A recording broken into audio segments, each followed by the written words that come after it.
श्रुतिस्मृतिपुराणानामालयं करुणालयं नमामि भगवत्पादं शङ्करं लोकशङ्करं शङ्करं शङ्कराचार्यं केशवं बादरायणं सूत्रभाष्यकृतौ वन्दे भगवन्तौ पुनः पुनः भारतीकरुणापात्रं भारतीपदभूषणं भारतीपदमारूढं भारतीतीर्थमाश्रये विद्याविनयसम्पन्नं वीतरागं विवेकिनं वन्दे वेदान्ततत्त्वज्ञं विधुशेखरभारतीं परमं क्लिष्टवेदान्तं परया श्लक्ष्णया गिरा यो बोधयति तं वन्दे परमानन्दभारतीम् यः पृथिवीभरवारणाय दिविजैः सम्प्रार्थितश्चिन्मयः सञ्जातः पृथिवीतले रविकुले मायामनुष्यो व्ययः निश्चक्रं हतराक्षसं पुनरगात् ब्रह्मत्वमाद्यं स्थिरां कीर्तिं पापहरां विधाय जगतां तं जानकीशं भजे विश्वोद्भवस्थितिलयादिषु हेतुमेकं मायाश्रयं विगतमाय अचिन्त्यरूपं आनन्दसान्द्रममलं निजबोधरूपं सीतापतिं विदिततत्त्वमहं नमामि। ಜಿಜ್ಞಾಸುಗಳೇ, ತಮಗೆಲ್ಲರಿಗೂ ಗೊತ್ತಿರುವಂತೆ ಇಂದು ಅಯೋಧ್ಯೆಯ ಶ್ರೀರಾಮ ಜನ್ಮಭೂಮಿಯಲ್ಲಿಯೇ ರಾಮ ಮಂದಿರದ ಸಿದ್ಧತೆಯಾಗಿ ಆ ರಾಮ ಮಂದಿರದ ಗರ್ಭಗೃಹದಲ್ಲಿ ಬಾಲರಾಮನ ಮೂರ್ತಿಯ ಪ್ರಾಣಪ್ರತಿಷ್ಠೆ ಎನ್ನುವಂತಹ ಒಂದು ಐತಿಹಾಸಿಕ ಘಟನೆಗೆ ನಾವುಗಳೆಲ್ಲರೂ ಸಾಕ್ಷಿಯಾಗಿ ಆ ಸಂದರ್ಭದಲ್ಲಿ ತನ್ನಿಮಿತ್ತವಾಗಿ ಆಯೋಜಕರು ಕೇಳಿಕೊಂಡಂತೆ ವಿಶ್ವದಾದ್ಯಂತ ಇವತ್ತಿನ ದಿವಸ ರಾಮ ಪ್ರಾಣ ಪ್ರತಿಷ್ಠಾಪನಾ ಕಾರ್ಯನಿಮಿತ್ತವಾಗಿ ಎಲ್ಲ ಸಂಘ ಸಂಸ್ಥೆಗಳು ರಾಮನಿಗೆ ಮೀಸಲಾಗಿ ರಾಮನನ್ನು ಉದ್ದೇಶಿಸಿ ತಮ್ಮ ತಮ್ಮ ಯೋಚನೆಯಂತೆ ಕೆಲಸಗಳು ಮಾಡ್ತಾ ಇದ್ದಾವೆ. ನಾವುಗಳು ಉಪನ್ಯಾಸ ಸಂಘ ಆಗಿರುವುದರಿಂದ ತಾವುಗಳು ರಾಮನನ್ನೇ ಕುರಿತು 2 ದಿವಸ ಹೇಳಬೇಕು ಅಂತ ಕೇಳಿಕೊಂಡ್ರು. ಇದು ಸಾಧುವಾಗಿರುವಂತಹ ಒಂದು ಅರಿಕೆ ಆಗಿರುವುದರಿಂದ ನಾನು ಅಭಿಮಾನದಿಂದ ಒಪ್ಪಿಕೊಂಡೆ. ಸತ್ಯವಾದ ಮಾತೇ ಆಗಿದೆ.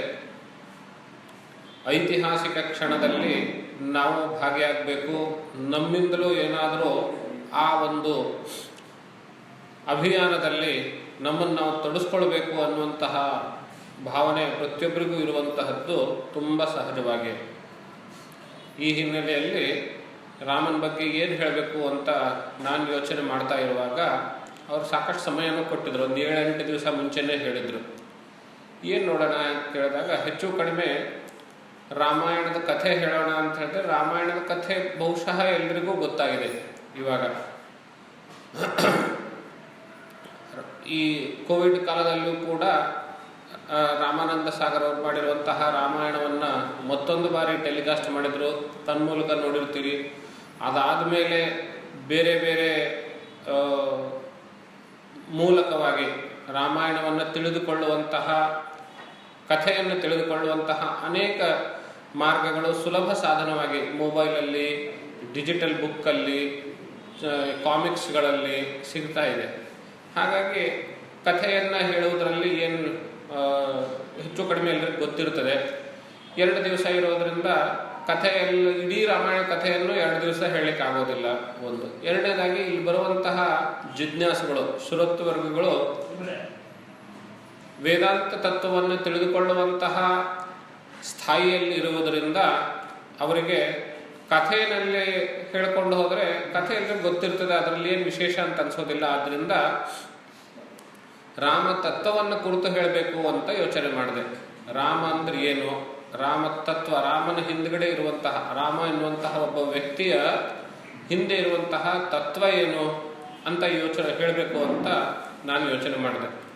ಆಮೇಲೆ ಹುಡುಕೋದಕ್ಕೆ ಶುರು ಮಾಡಿದೆ. ರಾಮ ತತ್ವ ಸರಳವಾಗಿ ಮತ್ತು ಕಡಿಮೆ ಸಮಯದಲ್ಲಿ ಮುಗಿಸುವಂತೆ ಎಲ್ಲಿ ಸಿಗ್ತದೆ ಅಂತ ಹುಡುಕ್ತಾ ಹೋಗುವಾಗ ನನಗೆ ತುಂಬ ಅದ್ಭುತವಾಗಿರುವಂತಹ ಸುಂದರವಾಗಿರುವಂತಹ ಹೆಚ್ಚು ಪ್ರಸಿದ್ಧವಲ್ಲದಂತಹ ಒಂದು ಗ್ರಂಥ ಸಿಕ್ತು.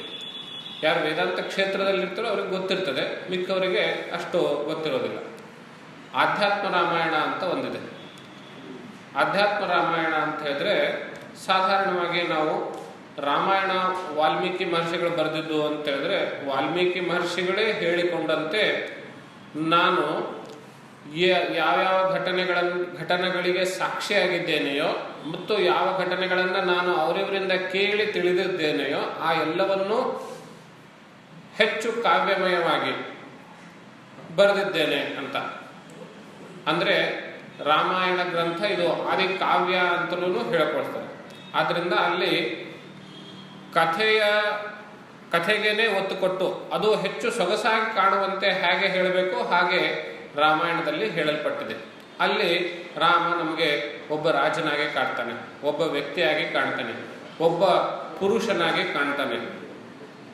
ಅವನ ಔದಾರ್ಯ, ಅವನ ಧಾರ್ಮಿಕ ಸ್ವಭಾವ, ಅವನ ದೃಢತೆ, ಅವನ ವ್ಯವಹಾರ, ಹಾಗೆ ಈ ರೀತಿಯೆಲ್ಲ ಒಬ್ಬ ವ್ಯಕ್ತಿಯ ದೃಷ್ಟಿಯಿಂದ ನಾವು ರಾಮಾಯಣದಲ್ಲಿ ನೋಡ್ತೇವೆ.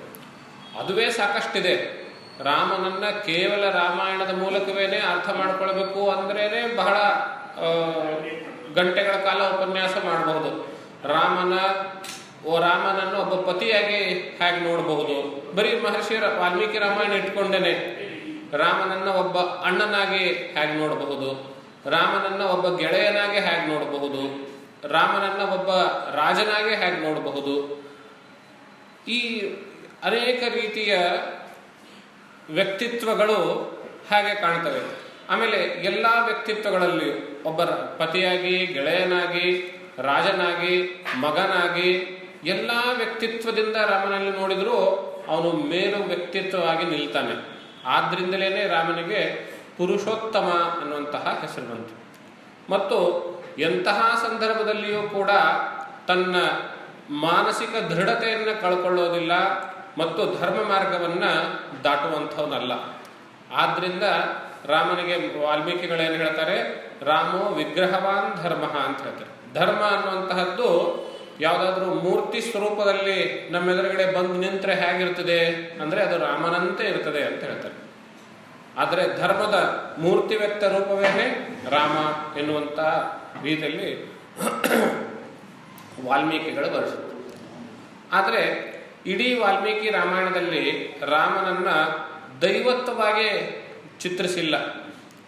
ರಾಮ ಒಬ್ಬ ದೇವಪುರುಷ ಅಂತ ಹೇಳಿ ಎಲ್ಲಿಯೂ ಕೂಡ ರಾಮನಾಗಲಿ ರಾಮನ ಪಾತ್ರದ ಮೂಲಕವಾಗಿ ಅಥವಾ ಇತರ ಪಾತ್ರಗಳ ಮೂಲಕವಾಗಿ ರಾಮನನ್ನ ಒಬ್ಬ ದೇವರಂತೆ, ಒಬ್ಬ ಭಗವಂತನಂತೆ, ದೈವಿ ಪುರುಷನಂತೆ ಚಿತ್ರಿಸಿಲ್ಲ.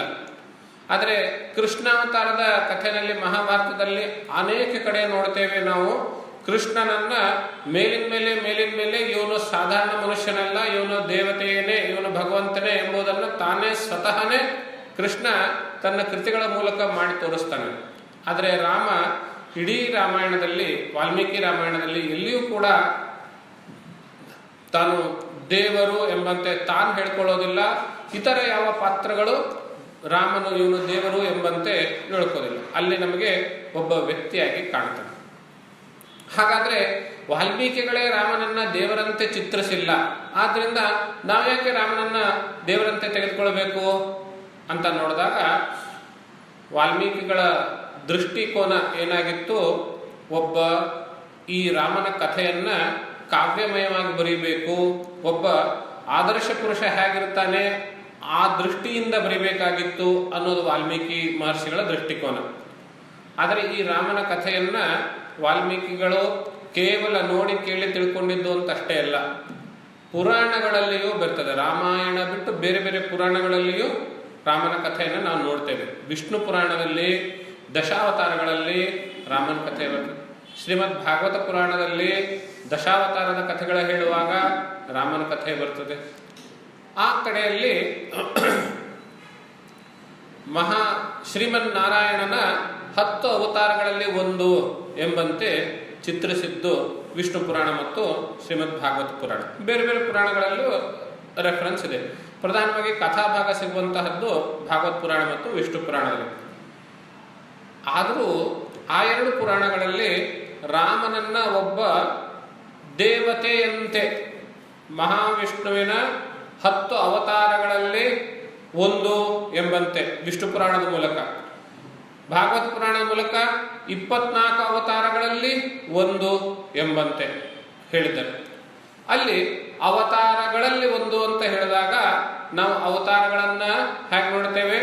ಭಗವಂತನ ಅಂಶಾವತಾರ, ಪೂರ್ಣಾವತಾರ ಎಂಬಂತಹ ರೀತಿಯಲ್ಲಿ ವಿಂಗಡಣೆಗಳನ್ನು ನೋಡ್ತೇವೆ. ಯಾವುದೋ ಒಂದು ಅಂಶದಿಂದ ಭಗವಂತನು ಭೂಮಿಯ ಮೇಲೆ ಈ ದಂಪತಿಗಳ ಮೂಲಕ ಬರಬೇಕು ಅಂತ ನಿಶ್ಚಯ ಆಗಿರ್ತದೆ. ಹಾಗೆ ಬರ್ತಾನೆ. ಅಂದ್ರೆ ಅಲ್ಲಿ ರಾಮ ಒಬ್ಬ ದೇವತೆ, ರಾಮ ಒಬ್ಬ ಅವತಾರಿ ಪುರುಷ. ಯಾವ ರೀತಿ ಅವತಾರಿ ಪುರುಷಗಳು ಅಂತ ಹೇಳಿದಾಗ ನಮ್ಮ ಕಣ್ಣೆದುರುಗಡೆ ಪುನಃ 106 ಜನ ಸಿಗ್ತಾರೆ. ದಶಾವತಾರ ಅಂತ ಹೇಳಿ ವಿಷ್ಣು ಪುರಾಣ ಪ್ರಕಾರ, ಭಾಗವತ್ ಪ್ರಕಾರ 24 ಅವತಾರಗಳು ಅಂತ ಹೇಳಿ, ಮತ್ತೆ ಇತರ ಬೇರೆ ಬೇರೆ ಪುರಾಣಗಳ ಮೂಲಕ ಇತರ ಅವತಾರಗಳು ಸಾಕಷ್ಟು ಕಾಣ್ತೇವೆ. ನಮ್ಮ ಶಂಕರ ಭಗವತ್ಪಾದರು ಈಶ್ವರನ ಅವತಾರ, ಹಾಗೆ ಬೇರೆ ಬೇರೆ ರಾಮಕೃಷ್ಣ ಪರಮಹಂಸರು ಅವತಾರವೇ ಆಗಿದ್ರು ಅಂತೆಲ್ಲ ಬೇರೆ ಬೇರೆ ಕಡೆ ನೋಡ್ತೇವೆ. ಅವತಾರಿ ಪುರುಷರು ಅಂತ ಹೇಳಿದಾಗ ತುಂಬಾ ಜನ ಕಾಣಿಸ್ತಾರೆ ಅವತಾರಿ ಪುರುಷರು ಅಂತ. ಆದರೆ ರಾಮನನ್ನ ಕೇವಲ ಮನುಷ್ಯನಾಗಿ ಒಬ್ಬ ವ್ಯಕ್ತಿಯಾಗಿ ನೋಡದೆ, ಅವತಾರಿ ಪುರುಷನಾಗಿಯೂ ಒಬ್ಬ ದೇವತೆಯಾಗಿ ನೋಡದೆ, ರಾಮನನ್ನ ಸಾಕ್ಷಾತ್ ಪರಬ್ರಹ್ಮವೇ ಎಂಬಂತೆ ಹೇಳಿರುವಂತಹ ಗ್ರಂಥ ಆಧ್ಯಾತ್ಮ ರಾಮಾಯಣ. ರಾಮನನ್ನ ಸಾಕ್ಷಾತ್ ಪರಬ್ರಹ್ಮನೇ ಇದು, ಪರಬ್ರಹ್ಮನಿಗಿಂತ ಬೇರೆ ಏನಲ್ಲ ಅಂತ. ಇಲ್ಲಿ ದೇವತೆಗೂ ಪರಬ್ರಹ್ಮನಿಗೂ ಏನು ವ್ಯತ್ಯಾಸ ಅಂತ ತಾವು ಪ್ರಶ್ನೆ ಮನಸ್ಸಲ್ಲಿ ಬಂದಿರ್ಬೋದು. ಮುಂಚೆ ಅದನ್ನ ಬಹಳಷ್ಟು ಜನರಿಗೆ ಗೊತ್ತಿರ್ಬೋದು, ಅಥವಾ ಅದನ್ನ ತಿಳಿಸ್ಕೊಡೋದು. ದೇವತೆ ಮತ್ತು ದೇವರು ಅಂದ್ರೆ ಕನ್ನಡ ಭಾಷೆ ಇಟ್ಕೊಂಡು ನಾನು ದೇವತೆ ದೇವರು ಅಂತ ಪದ ಬಳಸ್ತಾ ಇದ್ದೇವೆ. ಯಾವುದನ್ನ ನಾವು ಭಗವಂತ ಅಂತ ಹೇಳ್ತೇವೆ, ಯಾವಾಗ ನಮಗೆ ಕಷ್ಟ ಬಂದಾಗ ನೆನಪಿಸ್ಕೊಳ್ತೇವೆ, ಯಾವುದೋ ಭಗವಂತ ದೇವರು ಅಂತೆಲ್ಲ ಹೇಳ್ತೇವೆ. ಅದನ್ನ ನಾವು ದೇವರು ಅಂತ ಇಟ್ಕೊಳ್ಳೋಣ. ದೇವತೆ ಅಂದ್ರೆ ಇನ್ನೊಂದು ಅಂತ ಇಟ್ಕೊಳ್ಳೋಣ. ಇದರ ಬಗ್ಗೆ ನೋಡೋದು ಹೇಗೆ? ಈಗ ನಮ್ಮ ಜಗತ್ತಿನ ಸುತ್ತಮುತ್ತಲು ನಡೆಯುತ್ತಿರುವಂತಹ ಎಲ್ಲ ಚಟುವಟಿಕೆಗಳು ಅಂತ ಏನಿದಾವೆ, ಆ ಎಲ್ಲ ಚಟುವಟಿಕೆಗಳಿಗೆ, ಆ ಚಟುವಟಿಕೆಯ ಹಿಂದೆ ಒಂದು ಜ್ಞಾನ ಶಕ್ತಿ ಇರ್ತದೆ.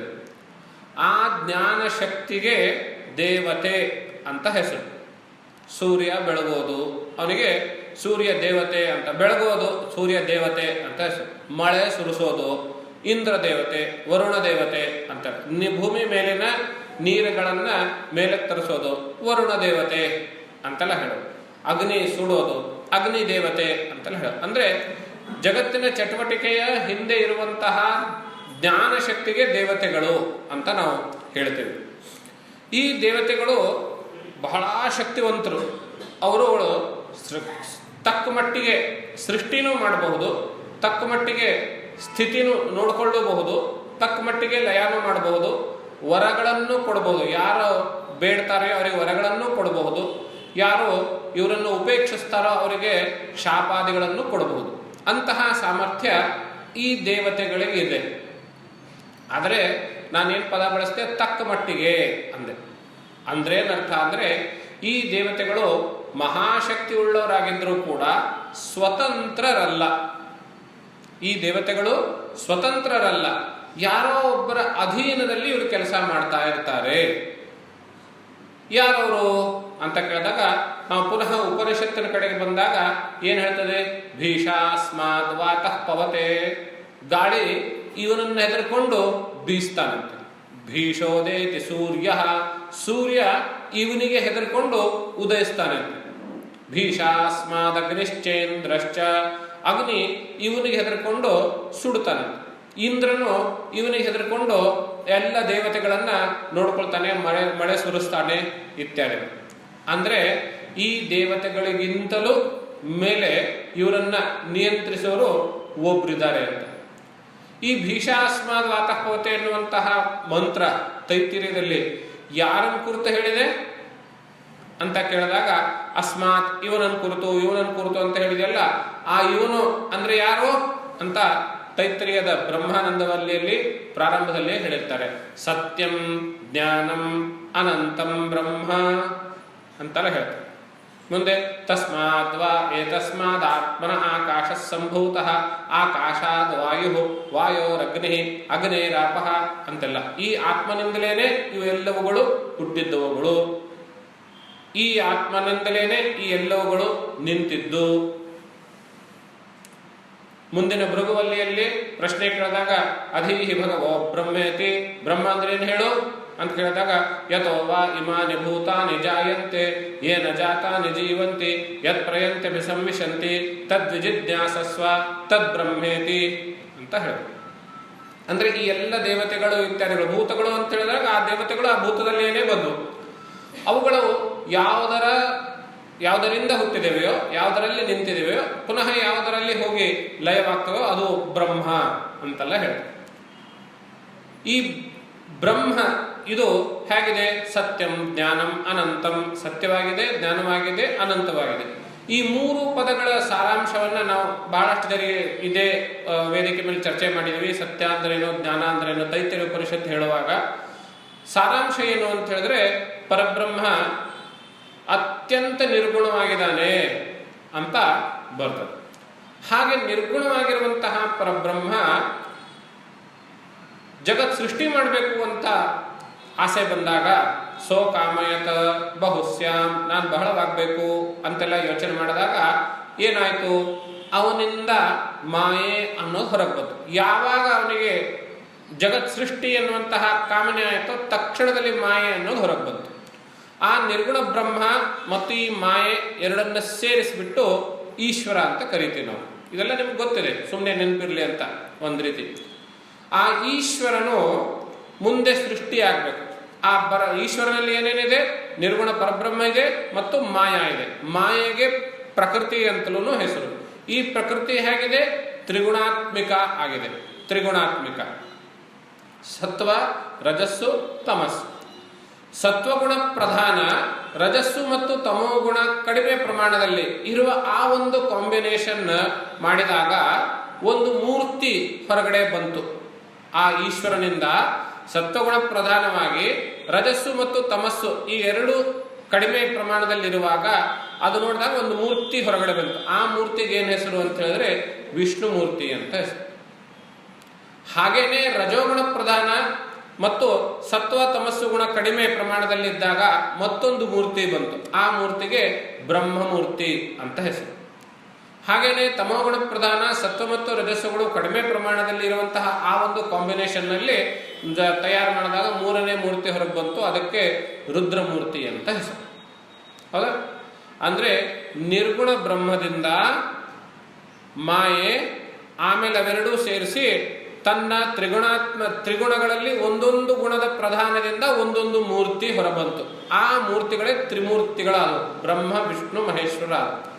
ಆ ತ್ರಿಮೂರ್ತಿಗಳಲ್ಲಿ ಒಬ್ಬನಾಗಿರುವಂತಹ ವಿಷ್ಣು, ಆ ವಿಷ್ಣುವಿಗೆ 10 ಪ್ರಧಾನ ಅವತಾರಗಳು, 24 ಅವತಾರಗಳು ಅಂತ ಹೇಳಿ ಇನ್ನೊಂದು ಲೆಕ್ಕದಲ್ಲಿ.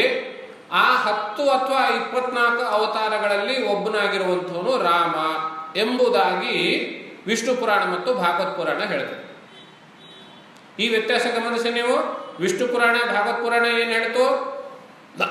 ಪರಬ್ರಹ್ಮ, ಆಮೇಲೆ ಮಾಯೆ, ಆಮೇಲೆ ತ್ರಿಮೂರ್ತಿಗಳು, ತ್ರಿಮೂರ್ತಿಗಳಲ್ಲಿ ಒಂದಾದ ವಿಷ್ಣು, ವಿಷ್ಣುವಿನ 10 ಅವತಾರಗಳಲ್ಲಿ ಒಂದಾದ ರಾಮ 7ನೇ ಅವತಾರ ಎಂಬುದಾಗಿ ವಿಷ್ಣು ಪುರಾಣ ಮತ್ತು ಭಾಗವತ್ ಪುರಾಣ ಹೇಳ್ತದೆ.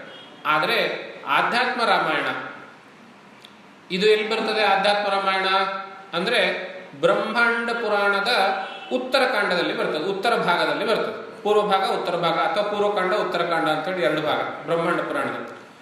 ಅಲ್ಲಿ ಈ ರಾಮನನ್ನ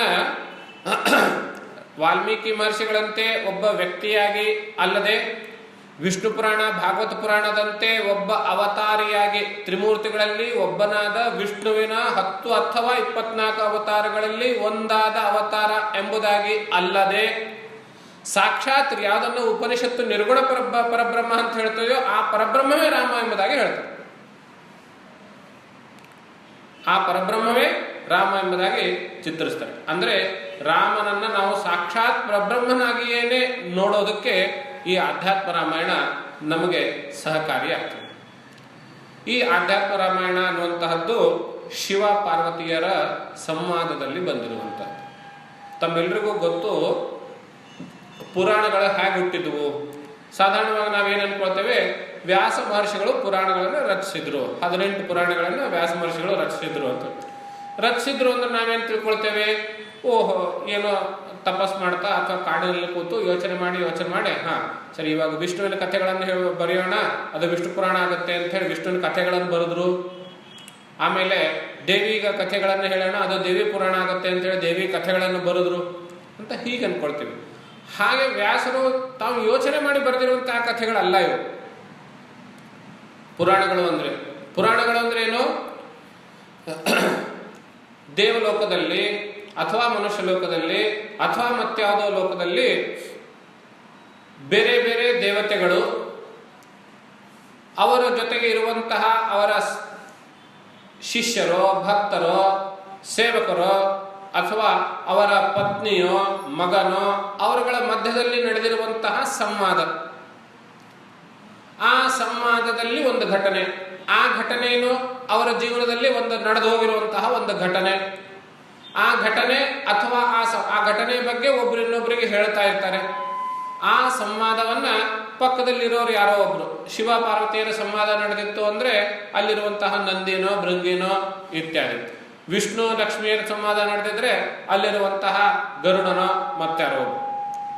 ಹೀಗೆ ಅದನ್ನ ಯಾರೋ ಒಬ್ರು ಕೇಳ್ತಾರೆ ಅಥವಾ ನೇರವಾಗಿಯೇ ಒಂದು ಪ್ರಶ್ನೆ ಕೇಳ್ತಾರೆ.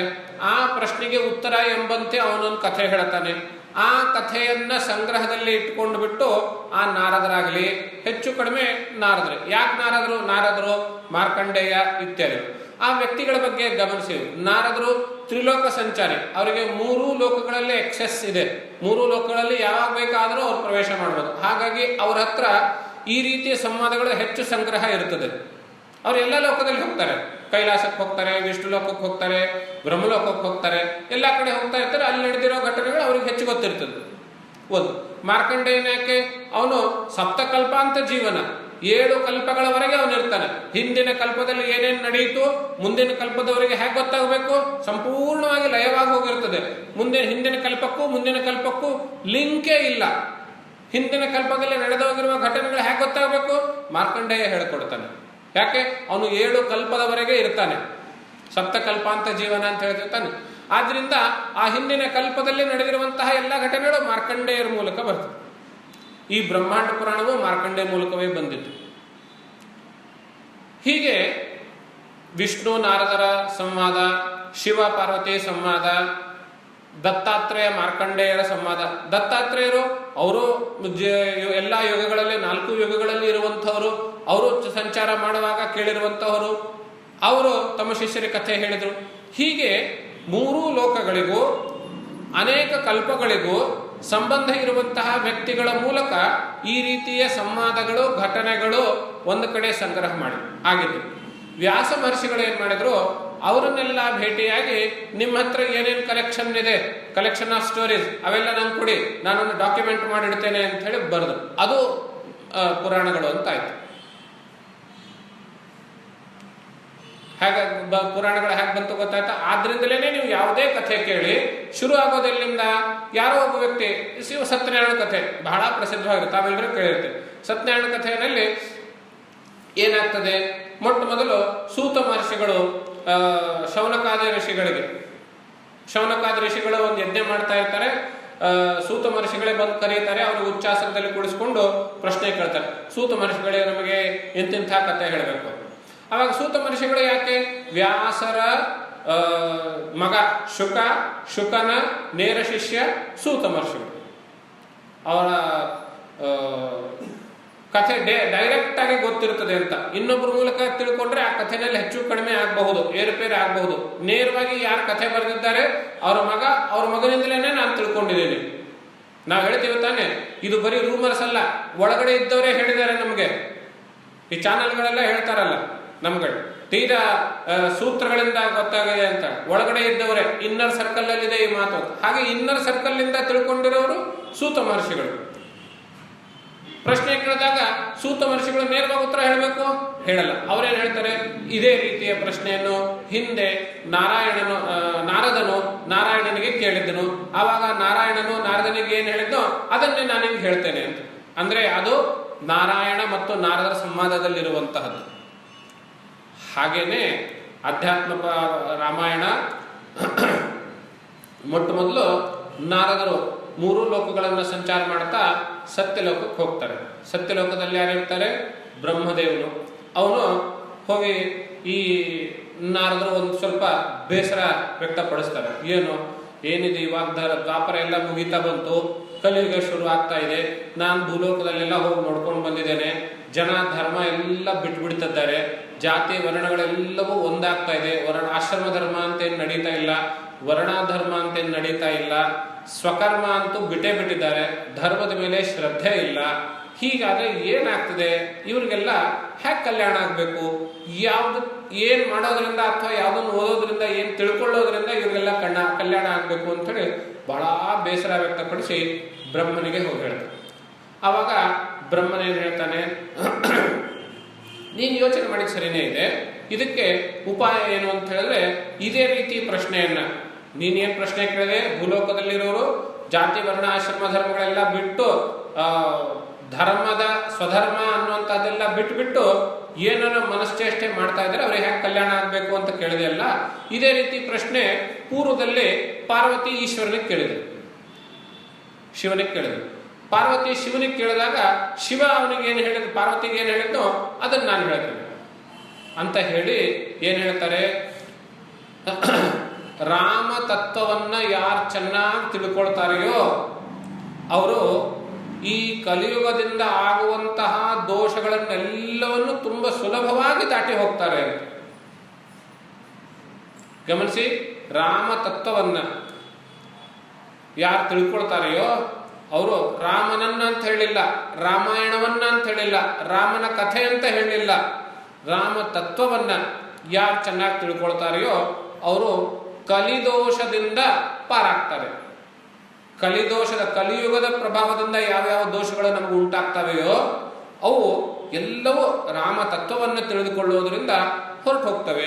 ಅಂದ್ರೆ ನಾವು ಕಲಿಯುಗದ ಪ್ರಭಾವದಿಂದ ಏನೇನು ದುಷ್ಟ ಸ್ವಭಾವ, ದುಷ್ಟ ಆಚರಣೆ, ಕೆಟ್ಟ ಯೋಚನೆ ಅಂತ ಏನೇನು ಬರ್ತದೆಯೋ ಅದೆಲ್ಲವನ್ನು ನಾವು ಕೇವಲ ರಾಮತತ್ವ ತಿಳಿದುಕೊಳ್ಳೋದ್ರಿಂದ ಪಾರಾಗಬಹುದು ಅಂತ ಹೇಳಿ. ಹಾಗಾದ್ರೆ ರಾಮತತ್ವ ಹೇಳಿ ನಂಗೆ ಅಂತ ನಾರದ ಬ್ರಹ್ಮದೇವನಿಗೆ ಕೇಳ್ತಾನೆ. ಅವಾಗ ಏನು ಹೇಳ್ತಾನೆ, ಹೇಳ್ತೇನೆ, ಆದರೆ ರಾಮತತ್ವವನ್ನ ಸಂಪೂರ್ಣವಾಗಿ ಬಲ್ಲವರು ಯಾರು? ಶಿವನೊಬ್ಬನೇ. ಸಂಪೂರ್ಣವಾಗಿ ಬಲ್ಲವನು ಶಿವನೊಬ್ಬನೇ ಅಂತ ಹೇಳ್ತಾನೆ. ಇದ್ರ ಮೂಲಕ ನಮಗೊಂದು ಸೂಚನೆಯೂ ಇದೆ. ಏನು ಅಂತ ಹೇಳಿದ್ರೆ, ನಾವು ಯಾವುದೇ ಒಬ್ಬ ವ್ಯಕ್ತಿ ಬಗ್ಗೆ ಎಷ್ಟು ಹೇಳಿದ್ರು ಅದು ಅವನಿಗೆಷ್ಟು ಗೊತ್ತೋ ಅದಕ್ಕಿಂತ ಕಡಿಮೆನೆ. ಹೌದು ತಾನೆ? ನಾವು ಯಾವುದೇ ಒಬ್ಬ ವ್ಯಕ್ತಿ ಬಗ್ಗೆ ನಾವು ಎಷ್ಟು ವರ್ಣನೆ ಮಾಡಿದ್ರು ಅವನಿಗೆ ಎಷ್ಟು ಗೊತ್ತೋ ಅದಕ್ಕಿಂತ ಕಡಿಮೆನೆ. ಒಬ್ಬ ವ್ಯಕ್ತಿ ಬಗ್ಗೆ ತಿಳ್ಕೊಳ್ಬೇಕು, ಅವನಿಗೆ ತುಂಬಾ ಹತ್ತಿರದವರನ್ನು ಕೇಳೋಣ, ಅವನು ಅವ್ರ ಜೊತೆ ಎಷ್ಟು ಒಡನಾಟ ಇದೆ ಅಷ್ಟು ಹೇಳ್ಬೋದು. ತೀರಾ ಹೆಂಡತಿ ಮಕ್ಕಳನ್ನು ಕೇಳಿದ್ರು ಅವನಿಗೆ ಅವನ ಬಗ್ಗೆ ಎಷ್ಟು ಗೊತ್ತೋ ಅದಕ್ಕಿಂತ ಅವನ ಹೆಂಡತಿ ಮಕ್ಕಳಿಗೆ ಕಡಿಮೆನೇ ಗೊತ್ತಿರ್ತದೆ. ಹೌದು ತಾನೆ? ಆದರೆ ಇಲ್ಲೇನು ಹೇಳ್ತಾ ಇದ್ದಾರೆ, ರಾಮನ ಬಗ್ಗೆ ತುಂಬಾ ಚೆನ್ನಾಗಿ ಯಾರಾದರೂ ತಿಳಿದುಕೊಂಡವರಿದ್ರೆ ಅದು ಶಿವ ಅಂತ ಹೇಳ್ತಾರೆ. ಇದರ ಅರ್ಥ ಏನು? ಇದರ ಅರ್ಥ ಏನು ಅಂತ ಹೇಳಿದ್ರೆ, ರಾಮ ಮತ್ತು ಶಿವ ಇವರಿಬ್ರು ಬೇರೆ ಬೇರೆ ಅಲ್ವೇ ಅಲ್ಲ ಅಂತ ಅರ್ಥ. ಒಂದು ಮಾತೇನು, ಬಗ್ಗೆ ಅವನಿಗಿಂತ ಹೆಚ್ಚಿಗೆ ಬೇರೆ ಯಾರು ತಿಳ್ಕೊಳ್ಳಿಕ್ಕೆ ಸಾಧ್ಯ ಇಲ್ಲ. ಶಿವ ಅವನಿಗಿಂತ ಹೆಚ್ಚಿಗೆ ರಾಮನ ಬಗ್ಗೆ ಎಷ್ಟು ಗೊತ್ತು ಅಂದ್ರೆ ಶಿವನಿಗೆ ಹೆಚ್ಚಿಗೆ ಗೊತ್ತು. ಅಂದ್ರೆ ಏನರ್ಥ? ರಾಮ ಶಿವ ಇಬ್ರು ಒಬ್ಬರೇ ಅಂತ ಅರ್ಥ. ಈ ಸೂಚನೆಯನ್ನು ಕೊಡ್ತಾರೆ. ಆಮೇಲೆ ಬ್ರಹ್ಮ ಮುಂದಿನ ಮಾತನ್ನು ಹೇಳ್ತಾನೆ, ತದರ್ಧಂ ಜಾನಾತಿ ಪಾರ್ವತಿ. ಆ ಶಿವನಿಗೆ ಎಷ್ಟು ಗೊತ್ತೋ ಅದರ ಅರ್ಧ, ರಾಮ ತತ್ವದ ಬಗ್ಗೆ ಶಿವನಿಗೆ ಎಷ್ಟು ಗೊತ್ತೋ ಅದರ ಅರ್ಧ ಪಾರ್ವತಿಗೆ ಗೊತ್ತು. ಪಾರ್ವತಿಗೆ ಎಷ್ಟು ಗೊತ್ತೋ ಅದರ ಅರ್ಧ ನನಗೆ ಗೊತ್ತು. ಅಂದರೆ ಇವನು ಪಾರ್ವತಿ ಹತ್ರ ಹೋಗಿ ತಿಳ್ಕೊಂಡಿರ್ತಾನೆ ಬ್ರಹ್ಮ. ನನಗೆ ಎಷ್ಟು ಗೊತ್ತೋ ಅದನ್ನು ನಿಂಗೆ ಹೇಳ್ತೇನೆ, ನೀನು ಎಷ್ಟು ಗ್ರಹಿಸ್ತೀಯೋ ನಂಗೆ ಗೊತ್ತಿಲ್ಲ. ಅಂದ್ರೆ ಏನರ್ಥ, ನಾನು ಎಷ್ಟು ಹೇಳ್ತೇನೋ ಪೂರ್ತಿಯಾಗಿ ನೀನು ಗ್ರಹಿಸಲಾರೆ ಅನ್ನೋದೊಂದು ಅದರಲ್ಲಿ ಸೂಚ್ಯ. ಹೀಗೆ ಹೇಳಿಬಿಟ್ಟು ಕಥೆ ಶುರು ಮಾಡ್ತಾನೆ ಬ್ರಹ್ಮ. ಏನಂದ್ರೆ ಹಿಂದೆ ಪಾರ್ವತಿ ಶಿವನನ್ನು ಕೇಳಿದ್ಲು ಅಂತ ಹೇಳಿದ್ನಲ್ಲ, ಆ ಕಥೆಗೆ.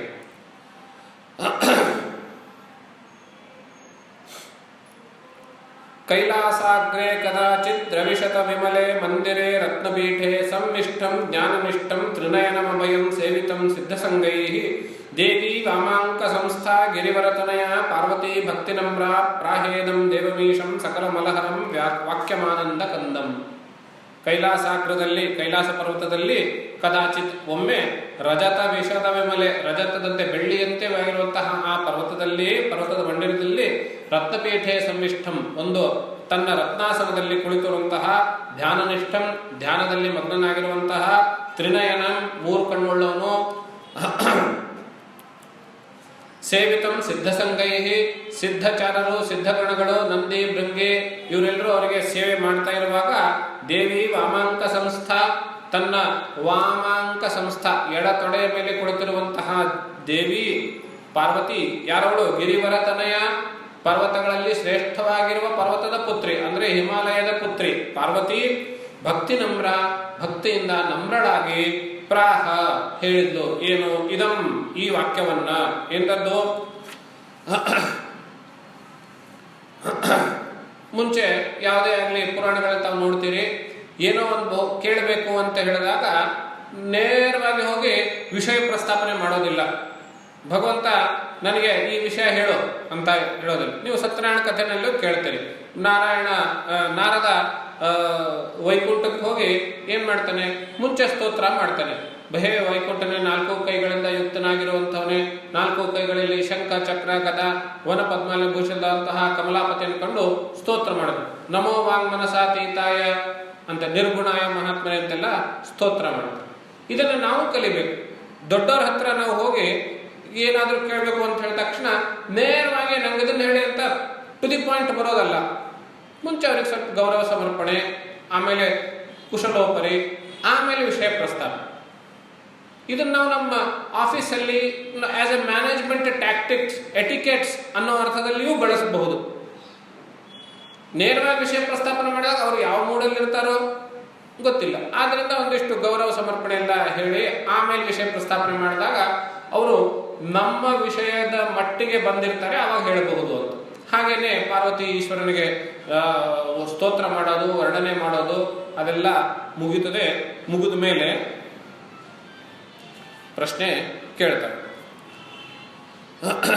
ವದಂತಿ ರಾಮಂ ಪರಮೇಕಮಾದ್ಯಂ ನಿರಸ್ತಮಾಯಾ ಗುಣಸಂಪ್ರವಾಹಂ ಭಜಂತಿ ಚಾಹರ್ನಿಶಮ ಪ್ರಮತ್ತಾಃ ಪರಂ ಪದಂ ಯಾಂತಿ ತಥೈವ ಸಿದ್ಧಾಃ.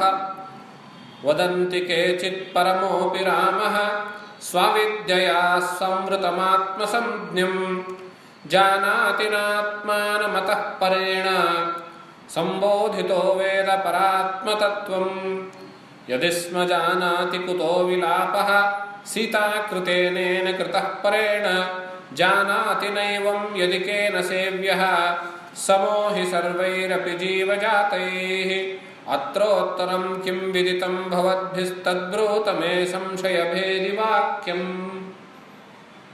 3 ಶ್ಲೋಕಗಳು. 4ನೇ ಶ್ಲೋಕದಲ್ಲಿ ಇದಕ್ಕೆ ಉತ್ತರ ಹೇಳಿ, ಇದಕ್ಕೆ ಸಂಶಯ ಪರಿಹಾರ ಮಾಡಿ ನೀವು ಅಂತ ಬೇಡಿಕೆ. ಮೊದಲನೇ ಶ್ಲೋಕದಲ್ಲಿ ಏನು ಹೇಳ್ತಾಳೆ ಅಂದ್ರೆ, ರಾಮಂ ಪರಂ ಏಕಂ ಆದ್ಯಂ ವದಂತಿ. ರಾಮನನ್ನ ಕೆಲವರು ಪರಂ ಅಂದ್ರೆ ಶ್ರೇಷ್ಠ, ಶ್ರೇಷ್ಠ ಅಂದ್ರೆ 10 ಜನರಲ್ಲಿ ಶ್ರೇಷ್ಠ, 100 ಜನರಲ್ಲಿ ಶ್ರೇಷ್ಠ ಅಂತಲ್ಲ, ಸಮಸ್ತ ಜೀವರಾಶಿಗಳಲ್ಲಿ ಶ್ರೇಷ್ಠ ಅಂದ್ರೆ ಪರಬ್ರಹ್ಮವೇನೆ. ಅವನನ್ನ ಪರಂ, ಎಲ್ಲಕ್ಕಿಂತಲೂ ದೊಡ್ಡದಾಗಿದ್ದು ಬ್ರಹ್ಮ, ಬೃಹತ್ತಮತ್ವಾತ್ ಬ್ರಹ್ಮ ಅಂತ ಹೆಸರು. ಆ ಬ್ರಹ್ಮ ಅಂದು ಮತ್ತು ಆದ್ಯಂ ಸದೇವ ಸೌಮ್ಯ ಇದಮಗ್ರ ಆಸೇತ್ ಏಕಮೇವ ದ್ವಿತೀಯಂ ಬ್ರಹ್ಮ ಅಂತ ಆ ಮುಂಚೆ ಒಂದೇ ಒಂದಿತ್ತು ಅಂತ ಹೇಳ್ತಲ್ಲ, ಆ ಒಂದೇ ಇವನು ಆದ್ಯಂ ಏಕಂ ಒಂದೇ ಒಂದು ಎಂಬುದಾಗಿ ಓದಂತೆ. ಕೆಲವೊಬ್ರು ಹಾಗೆ ಹೇಳ್ತಾರೆ ರಾಮನನ್ನ. ಅಷ್ಟೇ ಅಲ್ಲ, ನಿರಸ್ತ ಮಾಯಾ ಗುಣ ಸಂಪ್ರವಾಹಂ, ಮಾಯಾ ಗುಣ ಪ್ರಭಾವಕ್ಕೆ ಒಳಗಾಗದೇ ಇರುವಂಥವನು. ನಿರಸ್ತ ಮಾಯೆಯನ್ನ ತನ್ನ ಹಿಡಿತದಲ್ಲಿ ಇಟ್ಕೊಂಡವನು, ಮಾಯೆಯ ಪ್ರಭಾವಕ್ಕೊಳಗಾಗದೇ ಇರೋನು. ಮಾಯೆಯ ಪ್ರಭಾವಕ್ಕೊಳಗಾಗೋದು ಅಂದ ತಕ್ಷಣ ತಾವು ಶುಕ ಮಹರ್ಷಿಗಳ ಕಥೆಯನ್ನು ನೆನಪು ಮಾಡ್ಕೊಳ್ಳಿ. ತಾಯಿಯ ಗರ್ಭದಲ್ಲಿ 12 ವರ್ಷ ಇದ್ರವರು. ಯಾಕೆ? ಭೂಲೋಕಕ್ಕೆ ಬಂದ ತಕ್ಷಣ ಮಾಯೆ ಆವರಿಸಿ ಬಿಡ್ತದೆ. ನನಗೆ ಹಿಂದೆ ಮುಂದೆ ಎಲ್ಲವೂ ನೆನಪು ಹೋಗ್ಬಿಡ್ತದೆ. ನಾನು ಯಾಕೆ ಹುಟ್ಟಿದೆ, ಯಾಕೆ ಮುಂದೆ ಎಲ್ಲಿಗೆ ಹೋಗ್ಬೇಕು ಏನು ಗೊತ್ತಾಗೋದಿಲ್ಲ. ಆದ್ರಿಂದ ನಾನು ಭೂಲೋಕಕ್ಕೆ ಬರೋದೇ ಇಲ್ಲ. ಮಾಯೆ ನನ್ನನ್ನ ಟಚ್ ಮಾಡೋದು ಕೂಡ ಬೇಡ ಅಂತ ಹೇಳ್ತಾ ಇದ್ರು. ಅಂದ್ರೆ ನಾವೆಲ್ಲರೂ ಮಾಯಾವಿಷ್ಟರು, ಮಾಯೆಯ ಪ್ರಭಾವದಲ್ಲಿ ಒಳಗಾಗಿರೋರು. ಆದರೆ ರಾಮನನ್ನ ನಿರಸ್ತ ಮಾಯ ಗುಣ ಸಂಪ್ರವಾಹಂ, ಮಾಯೆಯ ಗುಣಕ್ಕೆ ಅವನು ಒಳಗಾಗದೇ ಇರುವಂಥವನು, ಮಾಯೆಯನ್ನು ತನ್ನ ಹಿಡಿತಲ್ಲಿ ಹಿಡಿದುಕೊಂಡವನು.